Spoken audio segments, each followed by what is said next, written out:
Salut à tous, j'espère que vous allez bien. Aujourd'hui on va parler street et startup.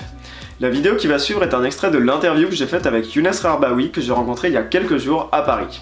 Younes a travaillé quelques années chez The Family et à présent il est directeur pédagogique de Lyon, une école ouverte à tous dont la mission est de dispenser tous les savoir-faire nécessaires pour travailler en startup. Younes est également très fan de rap et c'est ce qui nous intéresse aujourd'hui puisqu'il nous a préparé son top 5 des meilleurs punchlines pour entreprendre. Encore une fois, le passage qui va suivre est juste un extrait de l'interview et je posterai l'intégralité de la vidéo cette semaine sur la chaîne, donc n'hésitez pas à aller voir. Et je vous propose qu'on découvre tout de suite ce top 5. C'est parti. Ce que j'ai adoré dans ce livre,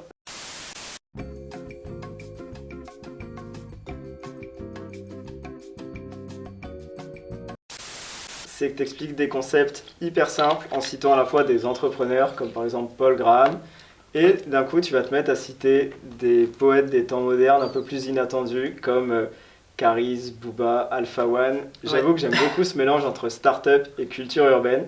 Du coup c'est pour ça qu'aujourd'hui je me suis dit on va te contacter et on va voir si tu acceptes de nous donner ton top 5 des meilleurs punchlines les plus appropriés pour les entrepreneurs ou les employés de start-up ou un petit peu tous ces gens de l'écosystème. Ouais. Parce que voilà, ce qu'il faut savoir, c'est que Younes est un grand fan de rap. Ouais, il a le pull Booba versus Caris. Combat annulé d'ailleurs, hein. Caris s'est retiré. On attend des nouvelles toutes les heures en ce moment sur Instagram. Ça n'arrête pas de changer, on verra. C'est tendu. Donc voilà, à toi. Alors, la première que j'ai sélectionnée, c'est arrêtez de vous persuader que je suis un génie, je suis qu'une arnaque, je connais les codes qui font platine. C'est de Vald dans Rechute. Celle-là je l'aime bien, il y a 3 raisons en fait pour lesquelles je l'ai choisie, je la trouve assez complète. Je vais commencer par, je connais les codes qui font platine, ça c'est un truc que je trouve super important pour les entrepreneurs. Vald il explique en fait dans cette punchline qu'il sait exactement ce que le public veut et c'est ce qu'il fait, c'est ce qu'il met dans sa musique. Et je pense que c'est une bonne leçon pour n'importe quel entrepreneur. Il ne faut pas créer le produit que tu as en tête, mais il faut créer le produit que tes clients ou que tes utilisateurs attendent. Okay. Et donc, ça veut dire faire ce qu'on appelle de la user research, ça veut dire écouter qualitativement et quantitativement tes utilisateurs de manière systématique et mettre ça dans ta définition et dans ta vision produit. Et donc, si tu arrives à créer quelque chose que les utilisateurs veulent, alors à ce moment-là, tu as une idée qui peut germer, tu as une boîte qui peut commencer à exister et tu peux trouver ce qu'on appelle ton product market fit, c'est-à-dire le moment de branchement entre ce que tu proposes et un marché potentiel qui va le porter. Autre chose, arrêtez de vous persuader que je suis un génie. Le début de la punchline, ça c'est aussi important et surtout pour les gens qui veulent être entrepreneurs et qui regardent avec fascination les gens qui ont déjà monté des boîtes, des Mark Zuckerberg, des Elon Musk.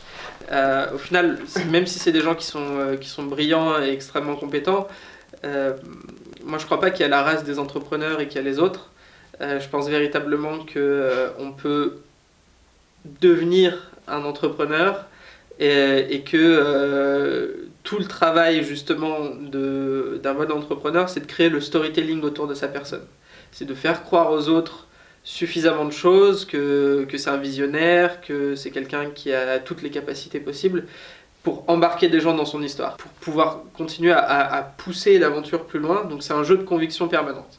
Et les entrepreneurs ne sont pas des génies, les entrepreneurs sont juste des gens qui ont compris ce petit jeu-là et qui se mettent dans la position de le faire. Donc voilà, arrêtez de vous persuader que je suis un génie. Et ensuite, je suis qu'une arnaque. Donc, tu vois, tu as les 3 parties de la punchline. Je suis qu'une arnaque. Alors celle-là, faut pas la prendre dans le mauvais sens, mais le meilleur moyen de commencer à parler à ses utilisateurs, c'est de faire ce qu'on appelle fake it until you make it. C'est exactement ce qu'on a fait pour ce livre-là, c'est dire, est-ce que vous voulez acheter un livre ? Les gens te disent oui ou non, que tu l'aies écrit ou pas, au final, c'est pas très grave. Ce qui est important, c'est la validation de ton marché potentiel. Et donc, fake it until you make it, c'est de vendre une idée avant même que tu aies commencé à produire la solution sous-jacente. Et donc, pas hésiter à être dans la petite arnaque, mais l'arnaque qui est pas, qui n'en est pas une, qui est pas malveillante, qui est en fait faire vivre une idée dans l'œil de ton consommateur avant même que tu aies les moyens de la produire, parce que déjà tu t'auras validé que c'est une bonne idée, et ensuite tu vas pouvoir convaincre d'autres personnes de te rejoindre Ça donne une crédibilité même pour des investisseurs en disant j'ai même pas fait le produit, j'ai déjà 1000 personnes qui veulent. Exactement, c'est ça. Punchline numéro 2, PNL, lundi je vends, mardi je vends, mercredi je vends. Et bon, alors t'as cette rhétorique de PNL, de je suis tous les jours sur leur inté et je vends. Et véritablement, ça rejoint ce qu'on disait avant, le fait d'être au contact de ses clients, mais c'est une dynamique permanente pour l'entrepreneur. Les meilleurs entrepreneurs, c'est ceux qui trouvent des moyens systématiques d'être au contact de leurs clients.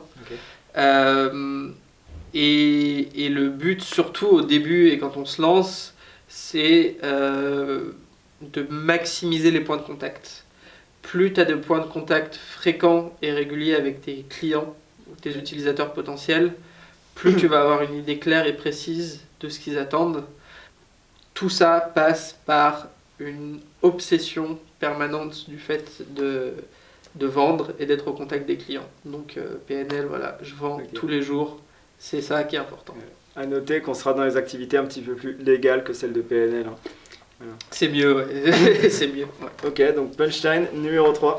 Punchline numéro 3, c'est Damso. Le monde est fait de ceux qui disent qu'ils auraient pu le faire, auraient dû le faire, vont sûrement le faire, et ceux qui sont juste en train de faire les choses. C'est dans Baltringue. Moi, je pense que la punchline est tout à fait explicite. Ce qui va caractériser la réussite ou non d'un entrepreneur, c'est pas son idée, c'est pas son génie, c'est véritablement sa capacité d'exécution. C'est vrai pour l'entrepreneur, c'est vrai pour tous les stades en fait de l'entreprise. Et exécuter, on peut tergiverser sur ce que ça veut véritablement dire, mais au final, c'est faire les choses. Se donner une discipline de délivrer le plus rapidement possible. Ça ne veut pas dire baisser en qualité, mais ça veut dire avoir une hygiène de je sais que si j'ai tel projet à mener, je le mène de bout en bout et je compresse le temps possible. J'ai un exemple de ça si tu veux, c'est Uber. Uber a un modèle qui est vachement réplicable. Tu ouvres une ville, puis ensuite tu vas dans une autre ville et tu fais la même chose. La première ouverture de ville a pris 6 mois à Uber, et aujourd'hui ils sont tombés à 15 jours. Et donc c'est une capacité, c'est ça la capacité d'exécution, c'est une capacité d'exécution incroyable qui a fait tomber tout ça à 15 jours. Et la manière dont ils sont arrivés à passer de 6 mois à 15 jours, c'est pas évidemment en se disant bon bah voilà, la première nous a pris 6 mois, l'objectif c'est qu'on tombe à 15 jours, parce que ça paraît totalement insensé de se mettre un objectif qui est aussi haut. Mais ils ont vu ça en pensant à la croissance, en disant est-ce qu'on peut faire 5% ou 10% de mieux sur chaque ouverture de ville. Et donc de 6 mois, tu vas passer à 5 mois. Et de 5 mois, tu vas passer à 3 mois et demi. Et de 3 mois et demi, etc. Optimisation par petits pas. Exactement. Et toutes tes petites optimisations et ces buts que tu atteins font qu'au final, tu arrives à 15 jours. Et 15 jours, c'est à peu près le minimum, parce que c'est incompressible à un moment d'arriver sur place, de recruter le city manager, de lancer les opérations sans passer au moins 2 semaines. Mais c'est quelque chose qui est totalement optimisé, qui est dynamique, et ça relève d'une capacité d'exécution qui est assez incroyable. Punchline numéro 4. Punchline numéro 4, c'est Booba, il en fallait une. C'est j'en suis où j'en suis malgré tellement d'erreurs, je suis trop en avance pour leur demander l'heure. C'est dans Pitbull. Ce qui est intéressant avec celle-ci, c'est ça va rejoindre un peu cette idée d'exécution, mais là c'est plus sur un aspect produit et notamment le côté itératif. Tu peux pas avancer si tu fais pas d'erreur, et si tu as envie de prendre de l'avance sur tes compétiteurs, le moyen le plus sûr de le faire, c'est pas d'avoir un plan duquel tu déroges pas, mais c'est au contraire d'être très réactif aux nouveaux inputs du marché et aux inputs de tes clients qui vont te dire voilà, telle fonctionnalité j'aime pas, Et donc, quand tu as une forte capacité d'exécution, il faut aussi savoir rétro-pédaler et changer des choses sur ta manière de faire, ce qu'on appelle l'itération. Et donc faire des erreurs, ça fait partie du processus de création. Il n'y a pas une seule start-up parmi les licornes, même les méga réussites comme Amazon, Facebook, qui testent pas des milliards de trucs en permanence. Quand Facebook est entré en bourse en 2012, Mark Zuckerberg écrit, c'est la tradition quand tu entres en bourse, tu écris une lettre à tous les investisseurs potentiels.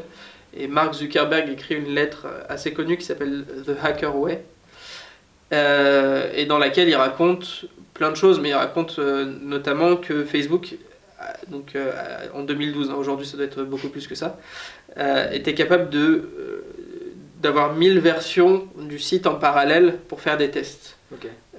C'est-à-dire que toi tu vas voir le bouton Marketplace, moi je vais avoir le bouton groupe et communauté, et selon l'utilisation de chacun, ils vont être capables d'optimiser le site en direct et de faire leurs tests.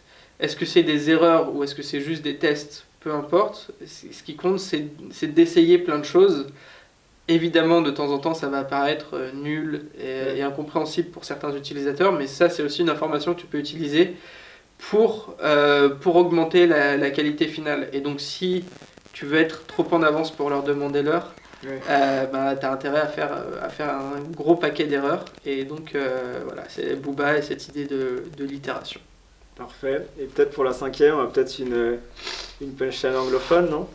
Punchline anglophone, ouais, la dernière, ce sera Notorious B.I.G. It was all a dream dans Juicy. Celle-là, tout simplement parce que elle est puissante dans ce qu'elle raconte. Tout part d'un rêve, tout part d'une ambition, tout part d'une mission. Moi, j'ai rencontré plein d'entrepreneurs en bossant à The Family. Je les classe toujours en deux catégories. Il y a les mercenaires et il y a les missionnaires. Les mercenaires, ils sont très forts. Tu vas avoir des gens qui sont d'anciens banquiers, d'anciens consultants, qui ont une analyse très froide et factuelle de leur marché, qui souvent sont très bons en exécution, mais qui tiennent pas la distance parce que quand tu leur fais une proposition de rachat à 50 millions, ils vendent. Ouais. Je dis pas que c'est une mauvaise chose. Hein, non, mais ouais, il y a peut-être pas la vision ou le côté de je m'arrête quand j'ai accompli ce dont on Exactement. Et en fait, les entrepreneurs les plus fascinants sont des missionnaires. Ils ont une vision de quelque chose qu'ils veulent accomplir. C'est une vision qui les tient en haleine sur le très très long terme et qui leur fait accomplir des choses assez incroyables. Moi, l'exemple que j'adore, c'est celui de Brian Chesky, c'est le patron de Airbnb.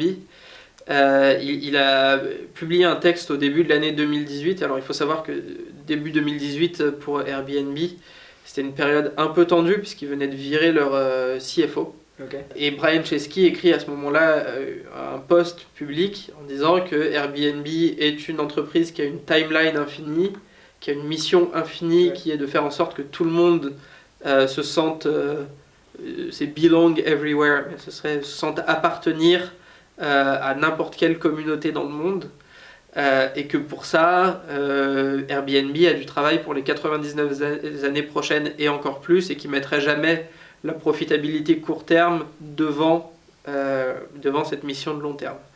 Et c'est quelque chose qui est tellement courageux de la part de Brian Chesky et qui montre tellement le fait que c'est un missionnaire que c'est hyper important. Et d'ailleurs aujourd'hui Airbnb depuis quelques mois a passé son stade de profitabilité. Donc ça veut pas dire que tu peux pas créer une entreprise qui est incroyable, mais que si